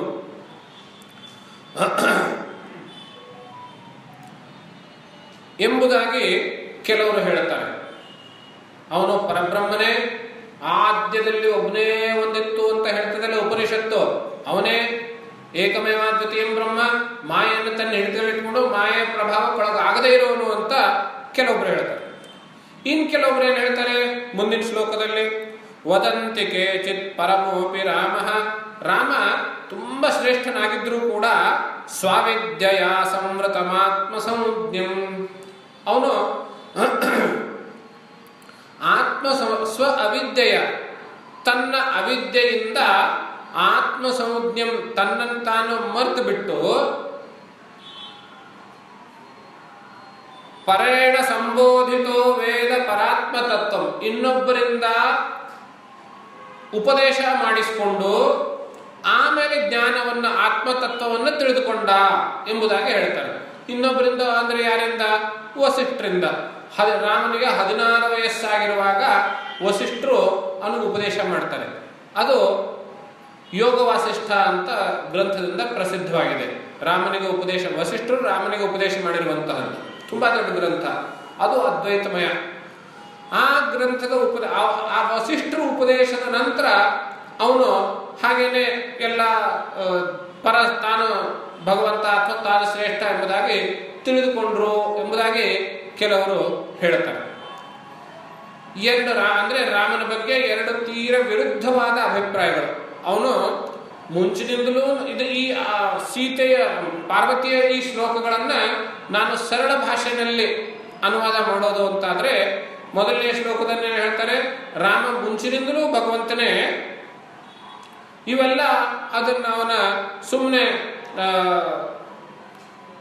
ನಮ್ಮೆಲ್ಲರಿಗೋಸ್ಕರ ಅಥವಾ ಒಂದು ಕಪಟ ನಾಟಕ ಸೂತ್ರಧಾರಿ ಆಗಿರೋನು ಅನ್ನೋ ಕಾರಣದಿಂದ ಅವನು ಹಾಗೆ ಮಾಡಿದ, ಮುಂಚಿನಿಂದಲೂ ಭಗವಂತ. ಇನ್ನೊಂದು ರೀತಿ ಏನಂತ ಹೇಳಿದ್ರೆ, ರಾಮ ಎಲ್ಲರ ಥರ ಮನುಷ್ಯನೇ ತನ್ನ ಔದಾರ್ಯ ಗುಣಗಳಿಂದ, ತನ್ನ ಶ್ರೇಷ್ಠ ವ್ಯಕ್ತಿತ್ವದಿಂದ ಅವನು ದೈವತ್ವಕ್ಕೆ ಏರಿದ ಅಂತ ಕೆಲವೊಬ್ರು ಹೇಳ್ತಾರೆ. ಈ ರೀತಿಯ ವಾದವನ್ನು ತಾವು ಕೇಳಿರ್ತೀರಿ, ಅನೇಕ ಕಡೆ ನೋಡ್ತೀರಿ. ಅವನು ಭಗವಂತನಾಗಿರುವುದರಿಂದ ಹಾಗೆಲ್ಲ ಮಾಡಿದ, ಅಥವಾ ಹಾಗೆಲ್ಲ ಮಾಡಿರುವುದರಿಂದ ಭಗವಂತನಾದ. 2 ಪರಸ್ಪರ ವಿರುದ್ಧಗಳು. ಬಹಳಷ್ಟು ಜನ ಆಧುನಿಕರೆಲ್ಲರೂ ಏನ್ ಬರೀತಾರೆ, ಅವನು ಅಷ್ಟೆಲ್ಲ ದೊಡ್ಡ ದೊಡ್ಡ ಗುಣಗಳ ಅವನ ಜೀವನದಲ್ಲಿ ಅವನು ತೆಗೆದುಕೊಂಡಿರುವಂತಹ ನಿರ್ಣಯಗಳು, ಸಾಧನೆಗಳು, ಔದಾರ್ಯಗಳು, ಆದರ್ಶಗಳು ಇರುವುದರಿಂದ, ಮೌಲ್ಯಗಳು ಇರುವುದರಿಂದ ಅವನು ಭಗವಂತನಾದ, ಭಗವಂತನ ಸ್ಥಾಯಿಗೆ ಏರಿದ ಅಂತ ಕೆಲವರು ಹೇಳ್ತಾರೆ. ಈ ಆಧುನಿಕ ಗ್ರಂಥಕರ್ತರೆಲ್ಲರೂ ಹಾಗೇನೆ ಹೇಳ್ತಾರೆ. ತುಂಬಾ ಪ್ರಸಿದ್ಧವಾಗಿರುವಂತವರು ಯುವಕರು. ಇವಾಗ ನೀವು ಯಾರಾದರೂ ಕಾಲೇಜಲ್ಲಿ ಹೋಗುವಂತಹ ವಿದ್ಯಾರ್ಥಿಗಳು, ಅವರಿಗೆ ಓದುವ ಹವ್ಯಾಸ ಅಂತ ಏನಾದರೂ ಇದ್ರೆ ಅವರು ಕೆಲವೊಂದು ಪುಸ್ತಕ ತಗೊಂಡು ಬರ್ತಾರೆ. ಅಮೀಶ್ ಅಂತ ತ್ರಿಪಾಠಿ ಅಂತ ಒಬ್ಬನಿದ್ದಾನೆ. ಅವನು ರಾಮನ್ ಕಥೆ ಬರೀತಾನೆ, ಸಿಯಾನ್ ಆಫ್ ಶಿವ ರಘು ಅಂತ ಬರೀತಾನೆ, ಇಕ್ಷ್ವಾಕು, ಸಿಯಾನ್ ಆಫ್ ಇಕ್ಷ್ವಾಕು ಅಂತ ಇಂಗ್ಲಿಷಲ್ಲಿದೆ, ಶಿವ ಅಂತಿದೆ, ಶಿವನ ಬಗ್ಗೆ, ವಿಷ್ಣುವಿನ ಬಗ್ಗೆ, ರಾಮನ ಬಗ್ಗೆ, ಅವೆಲ್ಲ ಕಥೆ ತುಂಬಾ ಸೇಲ್ ಆಗ್ತವೆ ಪುಸ್ತಕಗಳು. ಬಹಳ ಓದೋ ವಿದ್ಯಾರ್ಥಿಗಳಿಗೆ ಏನು ಅನಿಸ್ತದೆ, ನಾವು ರಾಮನ ಕಥೆ ಕೇಳ್ತಾ ಇದ್ದೀವಿ, ಶಿವನ ಕಥೆ ಕೇಳ್ತಾ ಇದ್ದೀವಿ ಅಂತೆಲ್ಲ ಅನ್ನಿಸ್ತದೆ. ನಾವು ತುಂಬ ಸ್ಪಿರಿಚುವಲ್ ಇದ್ದೇವೆ, ವಿಚಾರಗಳನ್ನು ತಿಳಿದುಕೊಳ್ತಾ ಇದ್ದೀವಿ, ಓದ್ತಾ ಇದ್ದೀವಿ ಅಂತ ಅನ್ನಿಸ್ತದೆ. ಆದರೆ ಅವನ ಪ್ರತಿಪಾದನೆ ಏನು ಅಂತ ಕೇಳಿದ್ರೆ, ಅವನು ಮುಂಚೆನೆ ಹೇಳಿರ್ತಾನೆ, ಇವನು ಎಲ್ಲರ ಥರ ಸುಮ್ಮನೆ ಸಾಧಾರಣ ಒಬ್ಬ ವ್ಯಕ್ತಿ, ಅವರು ತಮ್ಮ ಜೀವನದಲ್ಲಿ ತೆಗೆದುಕೊಂಡಿರುವ ನಿರ್ಣಯಗಳಿಂದ, ಸಾಧನೆಗಳಿಂದ ಅವನು ದೈವತ್ವಕ್ಕೆ ಏರಿದ ಅಂತ ಹೇಳ್ತಾರೆ. ಇದು ಭಾರತೀಯ ಪರಂಪರೆಗೆ ಭಗವಂತನನ್ನ ತಿಳಿದುಕೊಳ್ಳುವ ಮಾರ್ಗಕ್ಕೆ ವಿರುದ್ಧವಾಗಿರೋದು. ಅವನು ಭಗವಂತನಾಗಿರುವುದರಿಂದ ಹಾಗೆಲ್ಲ ಮಾಡೋದಕ್ಕೆ ಸಾಧ್ಯ ಆಯಿತೆ ಹೊರತು ಅವನು ಹಾಗೆಲ್ಲ ಮಾಡಿರುವುದರಿಂದ ಭಗವಂತನಾಗಲಿಲ್ಲ. ಇದನ್ನ ನೆನಪಲ್ಲಿ ಇಟ್ಕೊಳ್ಬೇಕು. ನಾನು ಭಗವಂತ ಆದ್ರಿಂದ ನಾನು ಹೀಗೆ ಮಾಡ್ತೇನೆ ಹೊರತು ನಾನು ಹೀಗೆ ಮಾಡಿದ್ದೇನೆ ಎಂಬುದಾಗಿ ತಾವೆಲ್ಲರೂ ಹೀಗೆ ಮಾಡಿಕೊಡುದು ಅಂತ ಭಗವಂತ ಅನೇಕ ಕಡೆ ಉಪದೇಶ ಮಾಡಿದ್ದಾನೆ. ಅದೇ ಮಾತನ್ನ ಈ ಪಾರ್ವತಿಯ ಪ್ರಶ್ನೆಯಲ್ಲಿ ಬರ್ತದೆ. ಭಗವಂತ ರಾಮನನ್ನ ಕೆಲವರು ಭಗವಂತ ಎಂಬುದಾಗಿ ಹೇಳ್ತಾರೆ, ಇನ್ನು ಕೆಲವರು ಸಾಧಾರಣ ವ್ಯಕ್ತಿ ಎಂಬುದಾಗಿ ಹೇಳ್ತಾರೆ. ನನ್ನ ಪ್ರಶ್ನೆ ಏನು ಅಂದ್ರೆ, ಪ್ರಶ್ನೆ ಮುಂದಿನ ಶ್ಲೋಕದಲ್ಲಿ ಕೇಳ್ತಾರೆ, 3ನೇ ಶ್ಲೋಕದಲ್ಲಿ. ನನ್ನ ಪ್ರಶ್ನೆ ಏನು ಅಂತ ಹೇಳಿದ್ರೆ, ಯದಿ ಸ್ಮ ಜಾನಾತಿ ಕುತೋ ವಿಲಾಪಃ, ಅವನು ಭಗವಂತನೇ ಆಗಿದ್ರೆ ಎಲ್ಲವೂ ಅವನಿಗೆ ಗೊತ್ತಿರಬೇಕು, ಏನೇನು ನಡೀತದೆ ಅನ್ನೋದು ಎಲ್ಲವೂ ಅವನಿಗೆ ಮುಂಚೆನೇ ಗೊತ್ತಿರಬೇಕು. ಎಲ್ಲವೂ ಅವನಿಗೆ ಗೊತ್ತಿತ್ತು ಅಂತ ಆದಮೇಲೆ ಸೀತೆ ರಾವಣನಿಂದ ಅಪಹೃತನಾದಾಗ ಯಾಕೆ ಅಷ್ಟೊಂದು ವಿಲಾಪ ಮಾಡ್ಕೊಂಡ ಅವನು? ಸಿಕ್ಕ ಮರಗಳಿಗೆಲ್ಲ ಕೇಳ್ದ, ನೀನ್ ಸೀತೆಯನ್ನು ನೋಡಿದ್ಯಾ?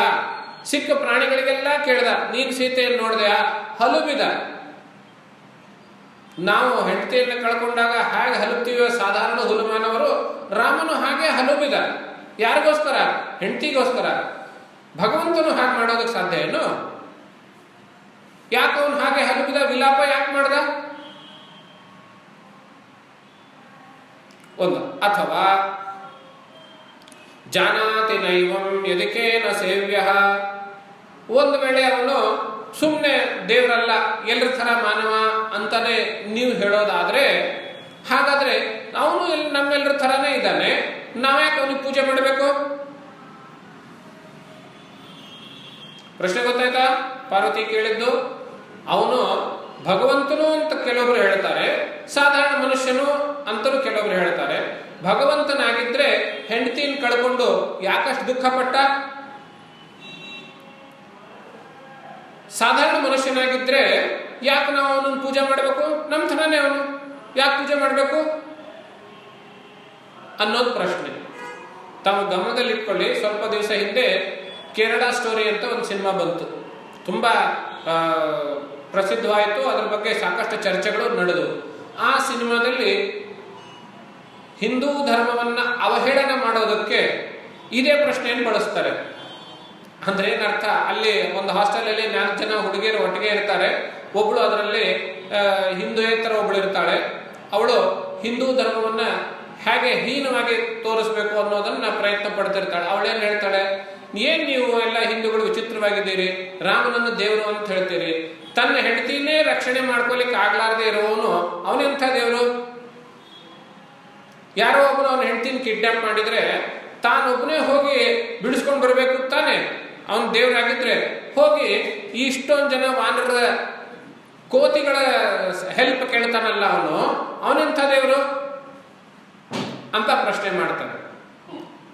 ಆ ಪ್ರಶ್ನೆಯ ಇದೇನು ಸಿನಿಮಾದಲ್ಲಿ ಅಥವಾ ಈಗಿನ ಆಧುನಿಕರು ಏನು ಪ್ರಶ್ನೆ ಕೇಳ್ತಾ ಇದ್ದಾರೆ ಗೊತ್ತೇನು? ಇದು ಹೊಸದೇನಲ್ಲ. ಇದ್ರ ಬಗ್ಗೆ ಈಗಾಗಲೇ ನಮ್ಮ ಪುರಾಣಗಳಲ್ಲಿ ಸಾಕಷ್ಟು ಜಿಜ್ಞಾಸೆ ನಡೆದು ಹೋಗಿದೆ. ಪಾರ್ವತಿಯನ್ನು ಅದೇ ಕೇಳಿದ್ದು, ಅವನು ಭಗವಂತನಾಗಿದ್ರೆ ಯಾಕೆ ವಿಲಾಪ ಮಾಡ್ದ?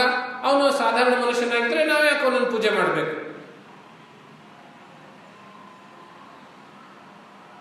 ಈ ಪ್ರಶ್ನೆಗೆ ಶಿವ ಏನು ಉತ್ತರ ಕೊಡ್ತಾನೆ ಅನ್ನುವಂತಹದ್ದನ್ನು, ಪ್ರಶ್ನೆ ಮನಸ್ಸಿಗೆ ಬಂದ್ರೆ ಆಮೇಲೆ ಕೇಳುವಂತಹ ಉತ್ತರ ಇನ್ನೂ ಹೆಚ್ಚು ಮನದಟ್ಟಾಗ್ತದೆ. ಆದ್ರಿಂದ ನಾನು ಪ್ರಶ್ನೆ ಬಗ್ಗೆನೇ ಹೆಚ್ಚು ವಿವರಣೆ ಕೊಡೋದು. ಹೀಗಾಗಿ ಪಾಯಿಂಟ್ ಏನು? ರಾಮನನ್ನ ಭಗವಂತನಾಗಿ ಕೆಲವೊಬ್ರು ಹೇಳ್ತಾರೆ, ಸಾಧಾರಣ ಮನುಷ್ಯ ಅಥವಾ ಶ್ರೇಷ್ಠ ಮನುಷ್ಯನಾಗಿ ಕೆಲವೊಬ್ರು ಹೇಳ್ತಾರೆ. ಅವನು ಭಗವಂತನಾಗಿದ್ರೆ ಹೆಂಡ್ತಿನ ಕಳ್ಕೊಂಡು ವಿಲಾಪ ಯಾಕೆ ಮಾಡ್ದ? ಸಾಧಾರಣ ಮನುಷ್ಯನು ಅಥವಾ ಶ್ರೇಷ್ಠ ಮನುಷ್ಯನೇ ಆಗಿದ್ದಿದ್ರೆ ನಾವ್ಯಾಕೆ ಅವನನ್ನು ಪೂಜೆ ಮಾಡಬೇಕು? ಯಾವುದು ಉತ್ತರ ಹೇಳಿದರೂ ಇದರಲ್ಲಿ ಸಿಕ್ಕಾಕೊಳ್ತೀವಿ. ಅಂತಹ ಪ್ರಶ್ನೆಗೆ ಭಗವಂತ ಶ್ರೀ ಮಹಾದೇವ ಉವಾಚ, ಮುಂಚೆ ಪ್ರಶ್ನೆ ಕೇಳಿದ ತಕ್ಷಣ ಅವನು ನೇರವಾಗಿ ಉತ್ತರನೇ ಹೇಳಲಿಕ್ಕೆ ಹೋಗೋದಿಲ್ಲ. ಅವನು ಹಿನ್ನೆಲೆಯನ್ನು ಹೇಳ್ತಾನೆ, ನೀನು ನನ್ನ ಪರಮ ಭಕ್ತಳಾಗಿರುವುದರಿಂದ ಇಲ್ಲಿವರೆಗೂ ಯಾರೋ ಕೇಳದೇ ಇರುವಂತಹ ಯೋಚನೆ ನಿನ್ನ ತಲೆನಲ್ಲಿ ಬಂದಿದೆ, ನಿನ್ನ ಮನಸ್ಸಿನಲ್ಲಿ ಬಂದಿದೆ. ಬೇರೆ ಯಾರಾದರೂ ಕೇಳಬಹುದಾಗಿತ್ತಲ್ಲ, ಕೇಳಿಲ್ಲ. ನೀನ್ ನನ್ನ ಪರಮ ಭಕ್ತೆ. ಯಾಕೆ ಈ ಪಾರ್ವತಿ ಈಶ್ವರನ ಪರಮ ಭಕ್ತೆ? ಅವನನ್ನು ಮದುವೆ ಆಗ್ಬೇಕು ಅಂತ ಎಷ್ಟು ಕಷ್ಟಪಟ್ಲು, ಎಷ್ಟು ತಪಸ್ಸು ಮಾಡಿದ್ಲು, ಎಷ್ಟೊಂದು ವೃತ್ತಾಚರಣೆ ಮಾಡಿದ್ಲು. ಹೌದು ತಾನೆ? ಪಾರ್ವತಿ ಸುಮ್ಮನೆ ಈಶ್ವರನ ಮದುವೆ ಆಗಿದ್ದಿಲ್ಲ. ಕಷ್ಟಪಟ್ಟು ಹಿಮಾಲಯದ ಚಳಿಯಲ್ಲಿ ಅರುಣೋದಯಕ್ಕೂ ಪೂರ್ವದಲ್ಲಿ ಸ್ನಾನಾದಿಗಳನ್ನು ಮಾಡಿ ಉಪವಾಸಾದಿಗಳನ್ನು ಮಾಡಿಕೊಂಡು ಅರ್ಚನೆ ಮಾಡಿದ್ದವರು. ಆವಾಗ ಶಿವ ಪ್ರತ್ಯಕ್ಷ ಆಗಿದ್ದು ಅಲ್ಲ. ಆದ್ರಿಂದ ಪಾರ್ವತಿ ಶಿವನ ಪರಮ ಭಕ್ತೆ. ಹಾಗೆ ಭಕ್ತಳಾಗಿರುವುದರಿಂದಲೇ ನಿನಗೆ ಇಂತಹ ಪ್ರಶ್ನೆ ಬಂದಿದೆ. ನಂಗೆ ಗೊತ್ತು, ಇದ್ರ ಉತ್ತರ ನಿಂಗೆ ಗೊತ್ತಿಲ್ಲ ಅಂತೇನಿಲ್ಲ.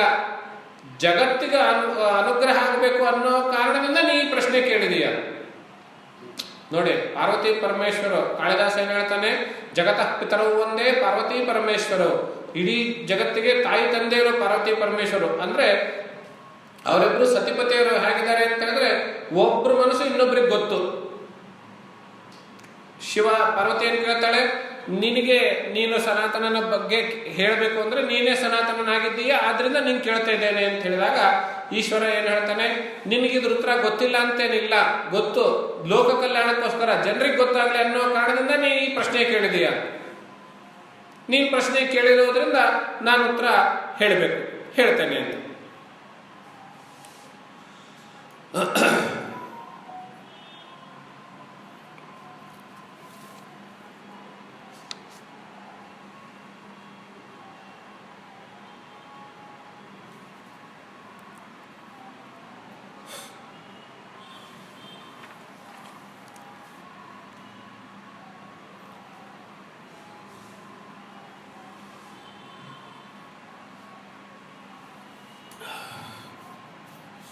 ಅತ್ರ ತೇ ಕಥಯಿಷ್ಯಾಮಿ ರಹಸ್ಯಮಪಿ ದುರ್ಲಭಂ ಸೀತಾರಾಮ ವರುತ್ಸೋನು ಸಂವಾದಂ ಮೋಕ್ಷ ಸಾಧನಂ. ಆವಾಗ ಶಿವ ಮತ್ತೆ ಕಥೆಯನ್ನು ಶುರು ಮಾಡಿದ. ಇವಾಗ ನೀನೇನು ಈ ಪ್ರಶ್ನೆ ಕೇಳಿದೆಯಲ್ಲ, ಈ ಪ್ರಶ್ನೆಗೆ ಉತ್ತರ ಹೇಳಬೇಕು ಅಂತ ಹೇಳಿದ್ರೆ ನಾನು ನನ್ನ ಯೋಚನೆ ಮಾಡಿಕೊಂಡು ಹೇಳಬೇಕು ಅಂತೇನಿಲ್ಲ. ಈ ಪ್ರಶ್ನೆಗೆ ಸಾಕ್ಷಾತ್ ಸೀತೆನೇ ಉತ್ತರ ಕೊಟ್ಟಿದ್ದಾಳೆ. ಯಾವಾಗ ಉತ್ತರ ಕೊಟ್ಲು? ರಾಮನ ಆದೇಶದ ಮೇಲೆ ಸೀತೆ ಉತ್ತರ ಕೊಟ್ಲು. ಸೀತೆ ಯಾರಿಗೆ ಹೇಳಿದ್ಲು? ಹನುಮಂತನಿಗೆ ಹೇಳಿದ್ಲು. ಆ ಹನುಮಂತನಿಗೆ ಹೇಳಿರೋದನ್ನ ನಾನು ಹೇಳ್ತೇನೆ. ಇವಾಗ ನೋಡಿ, ಹನುಮಂತ ಯಾರು?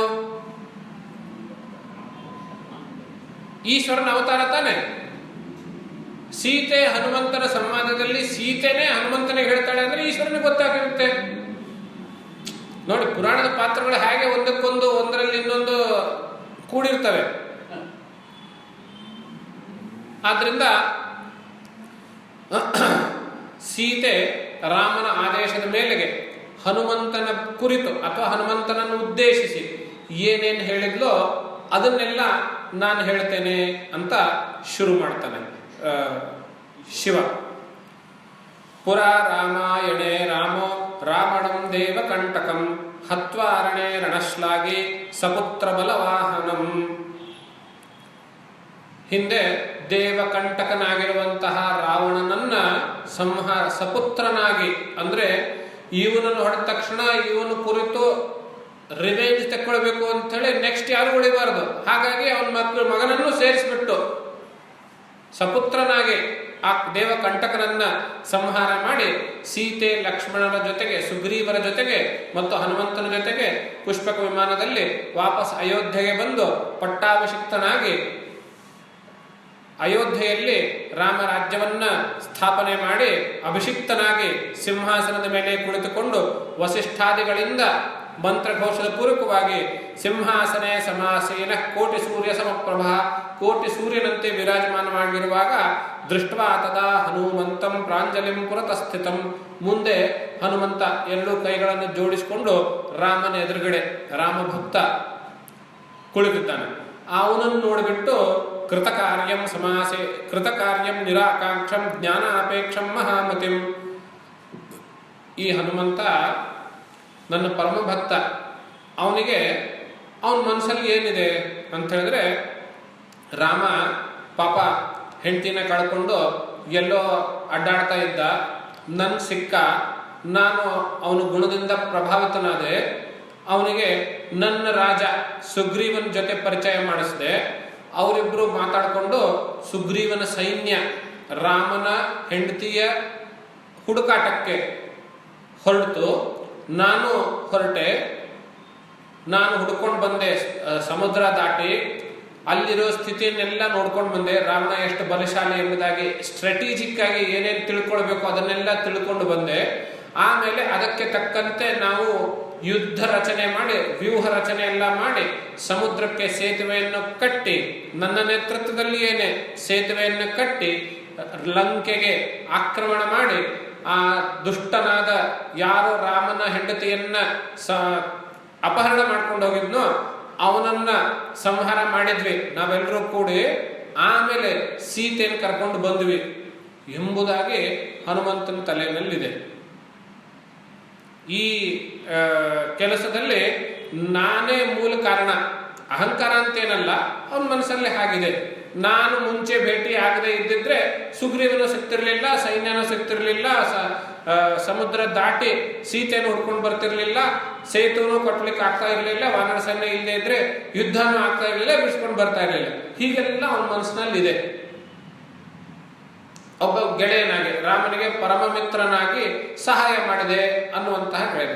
ಪಾಪ ಅವನಿಗೆ ನಾನೇನು ಅಂತ ಗೊತ್ತಿಲ್ಲ. ಸೀತೆಗೆ ಕಣ್ಣಲ್ಲೇ ಸೂಚನೆ ಕೊಡ್ತಾನೆ, ಅವನಿಗೆ ಹೇಳು ಏನದು ಅಂತ. ರಾಮ ಸೀತಾಂ ಉವಾಚೇದಂ ಬ್ರೂಹಿ ತತ್ವಂ ಹನುಮತೆ. ರಾಮ ಸೀತಾಂ ಉವಾಚ, ರಾಮನು ಸೀತೆಯನ್ನು ನೋಡಿ ಹೇಳಿದ್ದು ಏನು? ಹನುಮತೆ ತತ್ವಂ ಬ್ರೂಹಿ, ಹನುಮತನಿಗೆ ತತ್ವವನ್ನ ಹೇಳು ನೀನು.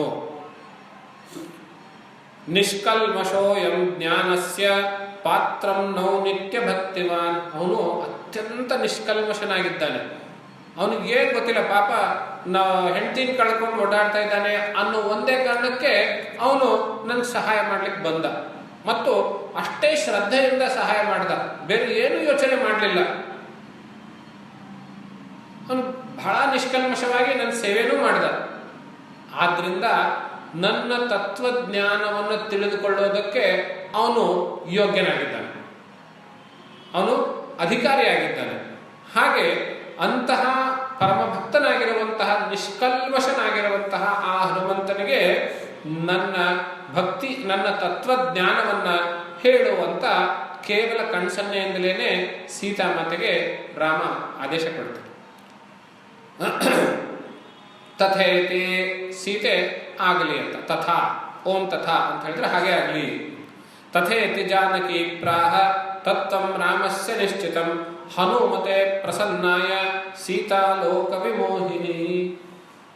ಸೀತೆ ಲೋಕ ವಿಮೋಹಿನಿ, ಇಡೀ ಲೋಕವನ್ನೇ ಮೋಹಿಸುವಂಥವಳು, ತನ್ನ ಮೋಹದಲ್ಲಿ ಹಾಕಿಸಿಕೊಳ್ಳುವಂಥವಳು, ತನ್ನ ಇಡೀ ಲೋಕವನ್ನೇ ತನ್ನ ಮೋಹದಲ್ಲಿ ಅಥವಾ ತನ್ನ ಮಾಯಾಜಾಲದಲ್ಲಿ ಆವರಿಸಿಕೊಳ್ಳುವಂಥವಳು. ಇದೇನ್ರಿ ಸೀತೆ ಬಗ್ಗೆ ಹೊಸ ಪದಗಳ ವರ್ಣನೆ ಕೇಳ್ತಾ ಇದ್ದೀನಲ್ಲ, ತನ್ನ ಮೋಹದಲ್ಲಿ, ತನ್ನ ಮಾಯಾಪಾಶದಲ್ಲಿ, ಮಾಯೆಯಲ್ಲಿ ಆವರಿಸಿಕೊಳ್ಳುವಂಥವಳು ಎಂಬಂತಹ ಪದ ಸೀತೆ ಬಗ್ಗೆ ಬಳಸ್ತಾ ಇದ್ದೀರಲ್ಲ, ಬರುತ್ತೆ ಮುಂದೆ ಯಾಕೆ ಅಂತ. ರಾಮಸ್ಯ ತತ್ವಂ ನಿಶ್ಚಿತಂ, ರಾಮನ ತತ್ವವನ್ನ ಹನುಮಂತನಿಗೆ ಪ್ರಪನ್ನಾಯ ಬೇಡಿಕೊಳ್ಳುವಂತಹ ಅಥವಾ ಭಕ್ತನಾಗಿರುವಂತಹ ಹನುಮಂತನಿಗೆ ಹೇಳಿದ್ಲು ಅಂತ. ಏನ್ ಹೇಳಿದ್ಲು? ಆನಂದಂ ನಿರ್ಮಲಂ ಶಾಂತಂ ನಿರ್ವಿಕಾರಂ ನಿರಂಜನಂ ಸರ್ವವ್ಯಾಪಿನಮಾತ್ಮಾನಂ ಸ್ವಪ್ರಕಾಶಮ ಕಲ್ಮಷಂ. ಈ ರಾಮನನ್ನ ರಾಮಂ ವಿದ್ಧಿ ಪರಂ ಬ್ರಹ್ಮ ಸಚ್ಚಿದಾನಂದಮದ್ವಯಂ ಸರ್ವೋಪಾಧಿ ವಿನಿರ್ಮುಕ್ತಂ ಸತ್ತಾ ಮಾತ್ರಂ ಅಗೋಚರಂ ಆನಂದಂ ನಿರ್ಮಲಂ ಶಾಂತಂ ನಿರ್ವಿಕಾರಂ ನಿರಂಜನಂ ಸರ್ವವ್ಯಾಪಿನಮಾತ್ಮಾನಂ ಸ್ವಪ್ರಕಾಶಮಕಲ್ಮಷಂ. 2 ಶ್ಲೋಕಗಳಲ್ಲಿ ರಾಮನನ್ನ ಇಂಟ್ರೊಡ್ಯೂಸ್ ಮಾಡ್ತಾರೆ. ಒಂದೊಂದು ಪದಾನು ನಾವು ವೇದಾಂತದ ಸಾರವನ್ನು ತಿಳಿಸ್ಕೊಡುವಂಥದ್ದು. ರಾಮಂ ವಿದ್ಧಿ ಪರಂ ಬ್ರಹ್ಮ, ರಾಮನನ್ನ ಸುಮ್ಮನೆ ಕೋಸಲ ದೇಶದ ರಾಜ ಅಂತ ತಿಳ್ಕೊಳ್ಬೇಡ, ನಿನ್ನ ಗೆಳೆಯ ಅಂತ ತಿಳ್ಕೊಳ್ಬೇಡ, ಅಥವಾ ನಿನ್ನ ಒಡೆಯ ಅಂತಲೂ ತಿಳ್ಕೊಳ್ಬೇಡ. ಅವನೇನು ಪರಂ ಬ್ರಹ್ಮ, ಪರಬ್ರಹ್ಮವೇ. ಉಪನಿಷತ್ತು ಯಾವುದನ್ನ ಪರಬ್ರಹ್ಮ ವಸ್ತು ಅಂತ ಹೇಳ್ತದೆ ಅದು ಸಾಕ್ಷಾತ್. ಮತ್ತೆ ಮುಂದಿನ ಪದಗಳೇನಿದ್ದಾವೆ ಅವೆಲ್ಲವೂ ಉಪನಿಷತ್ತುಗಳಲ್ಲಿ ಹೇಳುವ ಪದಗಳೇ. ಸಚ್ಚಿದಾನಂದಂ, ಸತ್ ಚಿತ್ ಆನಂದ ಸ್ವರೂಪಿಯಾಗಿದೆ. ಸತ್ ಅಂದ್ರೆ ಇರುವುದು, ಚಿತ್ ಅಂದ್ರೆ ಜ್ಞಾನ, ಆನಂದ ಅಂದ್ರೆ ಆನಂದ. ಆ ಆನಂದ ಸ್ವರೂಪನಾಗಿರುವಂಥವನು ಅದ್ವಯಂ, ಅವನಿಗೆ ಅವನು ಬಿಟ್ಟು ಇನ್ನೊಂದು ಅಂತಿಲ್ಲ ಯಾವುದು. ಸರ್ವೋಪಾಧಿ ವಿನಿರ್ಮುಕ್ತಂ, ಯಾವ ಉಪಾಧಿಗಳಿಂದಲೂ ಇಲ್ಲ ಅವನು. ಯಾವ ಉಪಾಧಿ ಅಂದ್ರೇನು? ಮಾಯೆ ಅನ್ನೋದು ಒಂದು ಉಪಾಧಿನೇ. ಮಾಯಾ ಎಂಬ ಉಪಾಧಿ ಸಹಿತವಾಗಿ ಪರಬ್ರಹ್ಮವನ್ನು ನಾವು ಈಶ್ವರ ಅಂತ ಕರೀತೇವೆ. ಆ ಮಾಯಾ ಎನ್ನುವ ಉಪಾಧಿ ಅವನಿಗಿಲ್ಲ. ಸರ್ವೋಪಾಧಿ ವಿನಿರ್ಮುಕ್ತಂ ಸತ್ತಾ ಮಾತ್ರಂ ಅಗೋಚರಂ, ಅವನು ಸತ್ತಾ ಮಾತ್ರನಾಗಿದ್ದಾನೆ. ಸತ್ತಾ ಅಂದ್ರೆ ಇರುವಿಕೆ. ಯಾವುದು ಉಪನಿಷತ್ತಿನಲ್ಲಿ ಸತ್ಯಂ ಅಂತ ಹೇಳುತ್ತೋ ಅದು. ಅವನು ಇರುವಿಕೆಗೆ ಸೂಚನೆ ಇದ್ದಾನೆ. ಮತ್ತು ಅಗೋಚರಂ, ಇಂದ್ರಿಯಗಳಿಗೆ ಸಿಗುವಂಥವನಲ್ಲ. ಗೋ ಅಂದ್ರೆ ಇಂದ್ರಿಯ, ಗೋಚರ ಅಂದ್ರೆ ಇಂದ್ರಿಯಕ್ಕೆ ಕಾಣುವಂಥವನು, ಇಂದ್ರಿಯಕ್ಕೆ ಸಿಗುವಂಥವನು. ಅಗೋಚರ ಇಂದ್ರಿಯಕ್ಕೆ ಸಿಗದೇ ಇರುವಂಥವನು. ಉಪನಿಷತ್ತಿನಲ್ಲಿ ಏನು ಹೇಳ್ತದೆ? ಯಥೋ ವಾಚೋ ನಿವರ್ತಂತೆ ಅಪ್ರಾಪ್ಯ ಮನಸಾ ಸಹ ಅಂತ ಹೇಳ್ತಿರ್ತಾನೆ. ಯಾವುದರಿಂದ ಸಿಗುವಂಥವನಲ್ಲ ಇವನು? ಅಗೋಚರ. ಆನಂದಂ, ಆನಂದ ಸ್ವರೂಪಿಯಾಗಿದ್ದಾನೆ. ಮತ್ತು ನಿರ್ಮಲಂ, ಯಾವ ಕೊಳೆನೂ ಇಲ್ಲ. ಯಾವ ಕೊಳೆ ಅಂದ್ರೆ ಪೂರ್ವ ಕಲ್ಪದ ಯಾವ ಪಾಪದ ಲವಲೇಶವೂ ಅವನಿಗಿಲ್ಲ. ಶಾಂತಂ, ಕ್ಷಮಾದಿ ಷಟ್ಕ ಸಂಪತ್ತಿಗಳನ್ನು ಉಳ್ಳಂಥವನು. ನಿರ್ವಿಕಾರಂ, ಯಾವತ್ತಿಗೂ ವಿಕಾರ ಇಲ್ಲ. ನಾವು ಛಾಂದೋಗ್ಯದಲ್ಲಿ ಕೇಳ್ತೇವೆ ಕಾರಣ ಅಸ್ಥೂಲಂ ಅಣು ಆಹ್ವಸ್ವಂ ಅದೀರ್ಘಂ, ಅದೆಲ್ಲವೂ ಈ ನಿರ್ವಿಕಾರ ಅನ್ನೋ ಪದದಿಂದ ಅದೆಲ್ಲವೂ ಹೇಳಿದಂತಾಯ್ತು. ನಿರಂಜನಂ, ಸರ್ವವ್ಯಾಪಿನಂ, ಎಲ್ಲ ಕಡೆಯೂ ವ್ಯಾಪಿಸಿದ್ದಾನೆ. ಆತ್ಮಾನಂ, ಎಲ್ಲರ ಆತ್ಮವೂ ಅವನೇ ಆಗಿದ್ದಾನೆ. ಎಲ್ಲರ ಮತ್ತು ಎಲ್ಲದರ ಆತ್ಮವು ಅವನೇ ಆಗಿದ್ದಾನೆ. ಸ್ವಪ್ರಕಾಶಂ, ಅವನು ಸ್ವಪ್ರಕಾಶನಾಗಿದ್ದಾನೆ. ಅಕಲ್ಮಷಂ, ಪಾಪದ ಲವಲೇಶವು, ಕಲ್ಮಷದ ಲವಲೇಶವು ಅವನಲ್ಲಿಲ್ಲ. ಹಾಗೆ ರಾಮನ ಅಂದ್ರೆ ಈ ಶ್ಲೋಕ 2 ಶ್ಲೋಕದ ಮೂಲಕ ಸೀತೆ ರಾಮನಿಗೆ ಹೇಗೆ ಪರಿಚಯ ಮಾಡಿಕೊಟ್ಲು ಅಂದ್ರೆ ಅವನು ಸಾಕ್ಷಾತ್ ಪರಬ್ರಹ್ಮವೇನೆ, ಉಪನಿಷತ್ತು ಹೇಳುವಂತಹ ಪರಬ್ರಹ್ಮವೇನೇ ರಾಮ ಎಂಬುದಾಗಿ ಹೇಳಿಕೊಟ್ರು. ಈ ಒಂದೊಂದು ಪದವು ಒಂದೊಂದು ಗಂಟೆ ವಿವರಣೆ ಅಪೇಕ್ಷಿಸ್ತದೆ. ತಾವೆಲ್ಲರೂ ವೇದಾಂತದ ಸಂಸ್ಕಾರ ಈಗಾಗಲೇ ಇರುವುದರಿಂದ ನಾನು ಬೇಗನೆ ಹೇಳಿ ಮುಗಿಸ್ಬೋದು. ಈ ಶ್ಲೋಕದ ಹೆಚ್ಚು ವಿವರಣೆ ನಾವು ನಾಳೆ ದಿವಸ ನೋಡೋಣ ಅಂತ ಹೇಳ್ತಾ, ಇಲ್ಲಿವರೆಗೆ ನಾವು ರಾಮನನ್ನ ಒಬ್ಬ ಆದರ್ಶ ವ್ಯಕ್ತಿಯಾಗಿ ಹೌದು, ಒಬ್ಬ ಸಮರ್ಥ ರಾಜನಾಗಿ ಹೌದು, ಅವತಾರಿ ಪುರುಷನ ವಿಷ್ಣುವಿನ 10 ಅವತಾರಗಳಲ್ಲಿ ಒಬ್ಬನಾಗಿ ಹೌದು. ಆದರೆ ಅಷ್ಟು ಮಾತ್ರ ಅಲ್ಲ, ಅದಕ್ಕಿಂತಲೂ ಮಿಗಿಲಾಗಿ ಪರಬ್ರಹ್ಮ ಸ್ವರೂಪವೇ ರಾಮ ಎಂಬುದಾಗಿ ನಾವು ತಿಳಿದುಕೊಂಡು ಅದರ ವಿವರಣೆಯನ್ನ ನಾಳೆ ದಿವಸ ನೋಡೋಣ ಅಂತ ಹೇಳ್ತಾ, ಈ ಆಧ್ಯಾತ್ಮ ರಾಮಾಯಣದ ಈ ಭಾಗವನ್ನ ತಮ್ಮೆಲ್ಲ ಹೃದಯಕ್ಕೆ ಬಂದಿರುವಂತಹ ಪರಮಾತ್ಮನಡಿಯಲ್ಲಿ ಅರ್ಪಿಸಿ ವಾಣಿಗೆ ವಿರಾಮವನ್ನು ನೀಡುತ್ತೇವೆ. ಓಂ ಸ್ವಸ್ತಿ.